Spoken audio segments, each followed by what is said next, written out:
Oh, that's great, man. That's really cool. And how did you feel? What was the feeling you got after you managed to sell your first NFT? Tell me about that. Ah, bliss. It was great.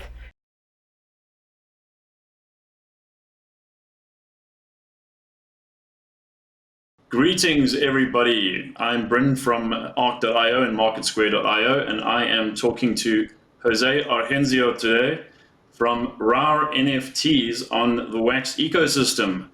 Jose, welcome. Thank you. I'm glad to be here.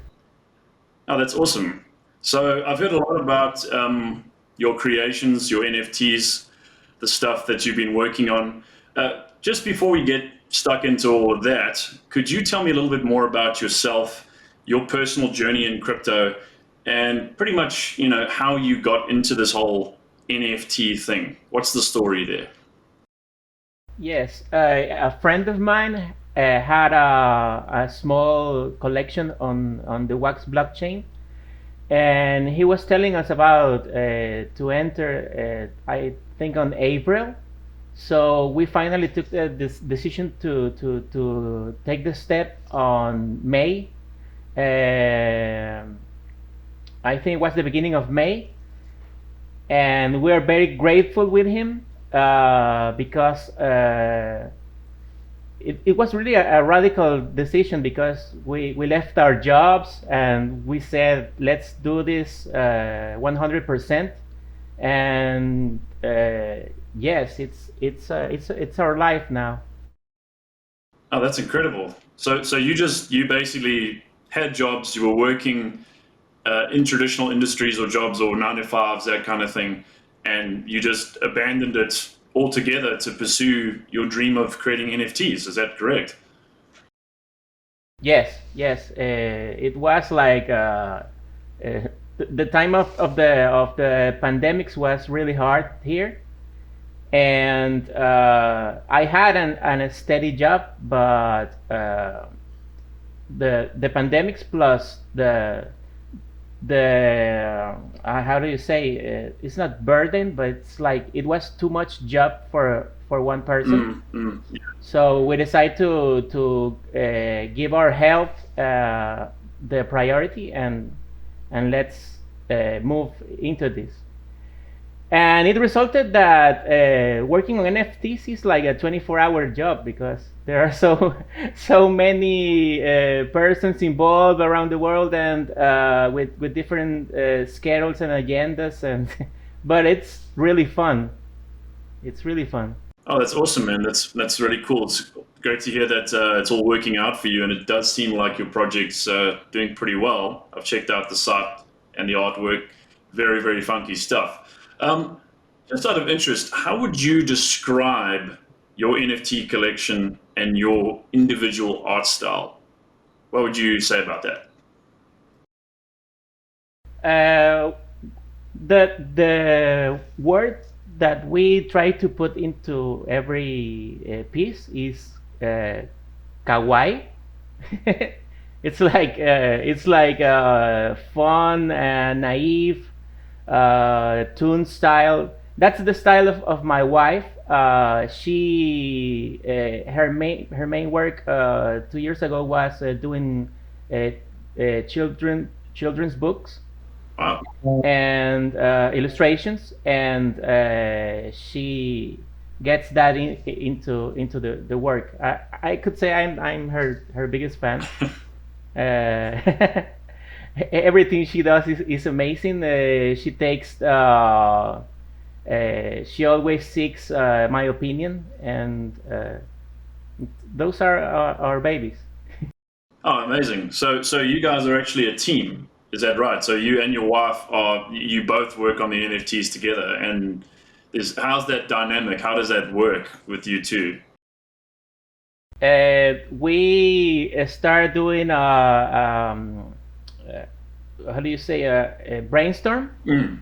and to create the monster, to create the story behind the monster, because each card has a description, or has some story behind. And then she started to make some sketches. When she's done, she gives those to me, and I start animating them and minting, and then doing the commercial part to sell that particular monster. Okay, so she does all the illustrations and the artwork side, and then you actually do a lot of the more, shall we say, well, obviously the animation, because they're all animated NFTs and very cool ones at that. And then obviously you take the time to interface with people and grow your social media, and so that's how it works. She's the sort of lead content creator, and then you do a lot of the secondary stuff and the business side. Is that correct? Right, right. Sometimes I do some artsy work, but it's not. It's mainly some things on Photoshop and things like that, but not the things that she does, right? Okay, so she's lead illustrator. That's amazing. And just out of interest, what is your wife's name? I know she's not here today, but what is her name, if I might ask? Oh, her name is Lilian Espinosa. Oh, awesome, man. Yes, Awesome. and she goes by Lily. Some of the pieces have her signature on the bottom part. So, but not all pieces. So that's just a few pieces have her name. No, not all pieces. Uh-huh. Yes. Okay, excellent. So the artist's name included on some of those NFTs. Very, very cool. Now, another question I had, sort of burning in my brain was, what artist or style, kind of had an influence on your work, on the stuff that you and your wife make? And could you tell us a little bit about that? What might have motivated that, or what it might have served as the influence? Well, I think we consume a lot of anime. Uh-huh. That may that may have to do with the art style. The other part is all these children's books authors that she has to check. I think that's the two main currents for the artwork style. Oh, great. And just in terms of anime, do you have any particular animes that are your favorite? What would your favorite anime be? Oh yeah, we are old school. We like Ranma, Ah, 2.5. Some parts of Dragon Ball. ah. Uh, Oh, that's great, man. That's really cool. And how did you feel? What was the feeling you got after you managed to sell your first NFT? Tell me about that. Bliss. It was great because we didn't know what we were doing at the time. We had some help from our friend Danny of the Kernelillo Cape collection. Hmm. Yes, the first sale is really something. Yeah, I guess there must be this realization that this is actually something you can do, and that people are willing to invest in and take a chance on your work. So I mean that must be quite like you said, blissful and exciting. So I can only imagine that the sensation is palpable. Now, obviously, I've checked out your website because that's it's only fair that we check out projects and everything on MarketSquare. But it says that, yeah, well, obviously I know now that you're married to your partner, and you've told me about the dynamic. But what I also noticed is that you guys apparently also work on video games, AR, which I assume is augmented reality and programming. And you've actually said that you would love to turn your NFTs into some kind of video game. Now that sounds really Yes. awesome to me. Now, what kind of a video game would you see your work being part of? Okay, because we have to be realist, right? Because we're just a team of two, so it should be something small. but not because it's small. It can be a good experience. Back in 2019, we were doing a game between the both of us, but we had to stop because of the pandemics. I want to do one of two things, or continue with that game, or maybe save the programming of the game and do something else. Okay. So it would be like a I don't know if it would be a play to earn, because we had to learn tokenomics, because tokenomics goes like way over our head right now. But the moment we understand them, or associate with someone who does, then we can inject some tokenomics into our project. Well, I think there's definitely a lot of scope for that, and just to be frank, I think you'll definitely come across some kind of a partner or project that should be able to assist you with that in the not too distant future. So I'm pretty excited to see what comes of that. You guys seem to be very motivated with what you do, so it's very, very exciting stuff. Thanks for sharing that with us. Now, another question, of course, is obviously we all know that Ethereum is the home of NFTs and DeFi and all that stuff. Now, why is it that you decided to put your NFTs on Wax? What motivated that? Why Wax? First, because of our friend. Then we realized that some of these markets were one piece oriented, and we like the dynamic of Wax, where you can do a lot of minting with low pricing, and everyone can get a piece of your vision. But this week we decided to make a project for Solana.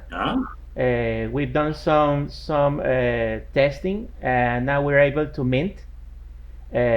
So what we have to do is to put up the pieces of the project that was going to Wax and move it to Solana. It's just a one time. It's a one shot that we want to do. Then we will return to Wax. Okay. So and how has your experience with Wax been so far? Have you enjoyed it? Have you found it painless? Mostly, I assume. Well, there were some drops that didn't go too well, especially when we thought they were going to be the other way. No. But lastly, we have received we feel that we received a lot of love, and we like to be we would like reciprocity. Yes. Is that the word? Reciprocate, yeah. Yes. So in our spare time, that is not that much, we like to do tools for the community. The last one we did is a music player for Wax NFTs. Because there were a lot of NFTs out there on the Wax chain that were music oriented, but we didn't. We thought that it was a needed tool to centralize these NFTs, and that the tool made a search on your wallet, and that you can listen them in a fun way. So we did a tool that over another tool we found on the internet, that it was a Winamp player. Do you remember Winamp? Winamp. Yes. It's. I have to tell you, Winamp is still one of my very favorite players ever. I've still got it installed on my old PC, so I'm a huge fan. So I know exactly what you're talking about. So I can tell everybody. I can tell you now, we're in in the company of someone with great taste. But yeah, I do know it. Do you have some music NFTs on the Wax chain? Do you have a Wax wallet? Admittedly, I don't, to be honest with you, but I wasn't even aware of it. But that's really, really cool. I think one of our team members here, though, Simon, I think he's got some he's a big fan of Weezer, and he has Weezer NFTs, and I'm sure that's all on wax as well. But he did show us that not too long ago, so they are very cool. I have heard of them, yeah. All right. So another question. I keep saying that, another question, because there's always another question. But how has your experience in the world of NFTs been so far? And do you personally have a favorite series or collection that you yourself are a fan of? Okay, our experience right now, it's an experience of learning first, and fun. Fun is always important. If you're not having fun in the NFTs, then I don't know, man, because I mean, you're fun is on their wrong DNA. if you're not having fun. And if we have some personal collections, I think I've been in touch with more collections than my wife. So yes, I could speak for the both of us. That's Pixel Pop Heroes and Galeria NFTs is another one that we like. The Crypto Stash collaborations, maybe because we did one with them with him, but they are always fun. And let me see another collection. Okay, so an underground one is from our friend Chris Cat. She is seeking whitelisting at the moment, but she has some very interesting pieces. And if you get to know her, then they get more interesting because she's, I'm going to say it again, an interesting person. Oh no, that's amazing. Oh, it's great. So it seems like you're fully immersed in the whole NFT culture as well. So you don't just make NFTs, but it seems like you're very much into it as well. And I suppose we'll have to talk about it, exploring some of the ones that you just mentioned in the not too distant future, hopefully. Um, so, are there any countries or communities in particular that enjoy your work? And if there are any of those regions that like your stuff so much, why do you think that is? Okay, we see movement on United States, on Philippines, and on the Netherlands. So Yes. those are your top three. Yes. Yes. Yeah, Philippines have Uh, they're definitely very very big in the NFT and crypto space, huge on adoption. So not too surprised there. Netherlands, maybe because our first collaboration was with oh, come on, any observation. He's from the Netherlands, and another good friend of ours, Nick Costers, is also from there. Hmm. Okay, so that's pretty much it. So you've worked with people in the Netherlands. So I assume that you guys have made quite a few friends and partners in the last couple of months. Have you found the NFT community to be quite accommodating and has it been an shall we say a fulfilling experience for you? Yes, especially I don't know about other blockchains, but Wax is filled with people that are not afraid to share knowledge, experience. Try They try that you don't make the same mistakes. Um, and there are a lot of micro communities like Hive Mind. Uh, Burst of Energy is a pillar of the Wax blockchain, also CryptoStash, uh, and as I said before, they are mountains of knowledge, and they share on a day basis. It's pretty amazing all the mistakes that we as a collection have avoided because we listen to them. So that's it. So there's a lot of knowledge and collaboration and sharing of ideas, and so it sounds like a really great space where people are working hard to try and help each other out and to build a community and create something truly profound and long lasting, I guess. And then I would also like to know, um, how do you think NFTs can be used, and where do you personally see them playing a major role in the not too distant or even distant future? Where would you like to see, or where do you see NFTs being used?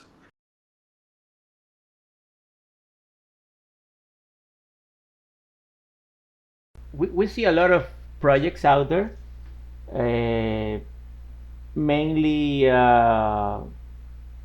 in the industry that makes tickets for events, hoping that we get back to events in the near future. Yes, let's hope so. Yes, and also as proofs of ownership for different things, we may be seeing those more and more,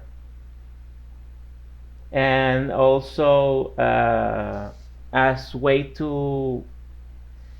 to incentivize artists because of the NFT natures of sharing the IPs of the collection. Oh, it's because I come from a programming background. It's like NFTs and in the industry of music and also it's like Linux because it's open source on IPs. So you may be doing something for the sake of sharing it with the world, and you can get revenue out of it. Yeah, so I think that it's really brought a lot more power back to artists, and I think what's so great about NFTs is that it's given creatives a voice and a chance to really take ownership over their work, to build communities, and to actually receive some appreciation for what they do. Because previously it's all these centralized agencies that just take all of the revenue and sort of centralize that intellectual property. So it's great to see decentralization happening in a really big way on a global scale. And NFTs are really driving that and building entirely new economies. And it's just amazing to see.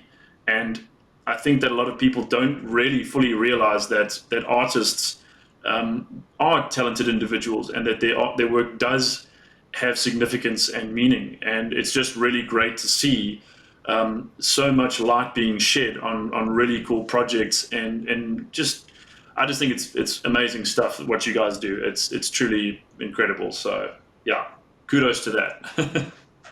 All right, so I think I just have one last question for you today, Jose. What's next for RAWR NFTs, and can you tell me a little bit about your plans and where you see your project heading in the future? Okay, right now we're doing this Solana thing that we said before. We really want to make a game. It's something in the near future. We have a collaboration. It's a little secret. It's with a big collection. The only thing I could say is that it's a collection based on monsters, and it's the biggest one out there. So maybe I said too Wow, much. that isn't like that's a huge hint. And the pieces that my wife is making are amazing, man. Oh my god, they're so good. Can't wait to see them. That sounds really really cool. And if it's anything, from what I've seen on your site and all the work you have produced so far, it's very impressive. So I've no doubt that the new stuff is going to be just as, if not even more impressive. All right, Jose, any last thoughts in closing?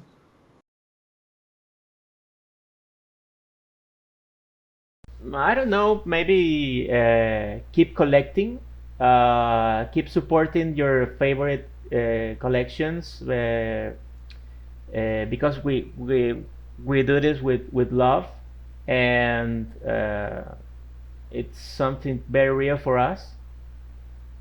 Uh, I really don't have any much to say right now. That's totally fine. No problem. That's a great message, and we really do appreciate it. Jose of RAWR NFTs, everybody, thank you so much for joining me today and talking a lot about your project. We wish you all the best, and we look forward to everything that you guys are doing. Thank you once again for being here. Hey guys. So it was actually a couple of weeks ago we spoke to Jose, and since then he's had a couple of updates that he'd like to share. First and foremost, the Solana project is currently undergoing verification as we speak. And remember that game he was talking about? Well, it's actually happening. Giveaway bots started as a PFP avatar project, but the bots themselves are now going to serve as the playable characters in the upcoming game. Exciting stuff. You can find out more about the project in its official white paper, as well as on its website. I'd like to thank Jose for his time and coming to talk to me, and I wish him all the best with his current and future endeavors. And I'm sure you'll be seeing him again very soon here on MarketSquare. Thank you.